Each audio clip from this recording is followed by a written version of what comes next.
Good afternoon, brothers and sisters, as well as everyone who follows Dan Mohler, who I would not consider brothers and sisters, but hopefully you do repent. I do love you guys, and I do want you to come to the knowledge of the truth and get out of this false identity doctrine. I hope that you're all doing well, and this video, as you could probably guess, is about Dan Mohler, and it's about the fact that, let me just say this. Let's go to a few Bible verses in order to introduce the concept before we get into exactly what this video is going to be about. Let's just say that in the Gospels, it's extremely clear that if you cause a little one to stumble, it'd be better if you put a millstone around your neck and drowned in the middle of the ocean. And at the same time, that if you don't do something for the least of these, that you don't do it to Jesus, and that's a reason for damnation. But also on the other side of things, that if you do give a cold cup of water to a little one in Jesus' name, you surely won't lose your reward. So with all of that being said, where does Dan Mohler fit into this? How does he really treat the children of God who need things going into sanctification and who really need to be delivered as well as healed if they're going through horrible situations such as being tormented by demons? Well, we can get the clear and definite answer to that by a video clip that I'm about to show. Now, in the Bible, of course, it is very serious that if you do not help the little children, the people who need help from true ministers, and you're not there for them, and you openly admit that you are fighting against God, and you are not working for the true purpose of his kingdom.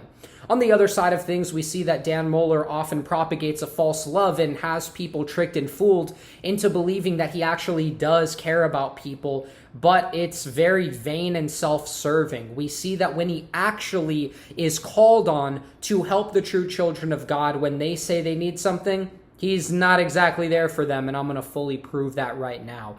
Let's get into this clip. I think we get too demon focused sometimes in the church, and there's a lot of people. I get calls all the time. I get calls all the time. I get them on my home recorder all the time.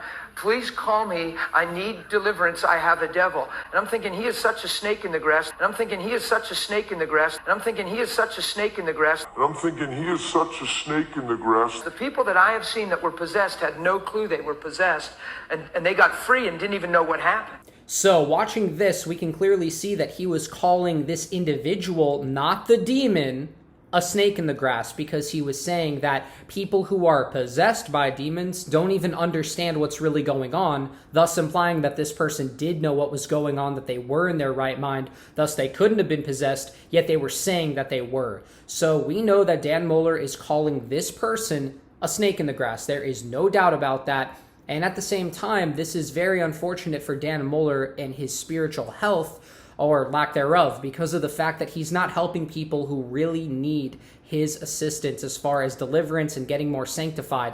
And it's really no wonder that he's not able to help them in this situation and willfully chooses not to, because he doesn't understand the first thing about sanctification. He believes that you have to enjoy being his and not resist sin in order to have righteousness yield its fruit unto holiness. That's obviously completely wrong, and Dan Mohler is at best an infantile stage of Christianity as far as the articulation of going past justification. Yet, even with this type of articulation, I really do not believe that this man is saved at all whatsoever. He's delved into some pretty serious heresy that he needs to repent of. And for anyone who's still defending him, you've had nothing of use to say as far as all the comments that I've seen. You're all welcome to try to call me on Skype and have a conversation about it. But many of you do not want to do that. And at the end of the day, I believe it's because you know that there really isn't any type of point you can make in order to support the heresies of Dan Mohler. With that being said, I hope all of you guys have a great day. Lord willing, there will be more videos to come. And honestly, it's very unfortunate that Dan Mohler does not help people who really need his help. Let this be a true testament to Dan Mohler's lack of charity, his lack of love, and his deceitfulness. Hope you're all blessed in Jesus Christ's mighty name, and have a great day.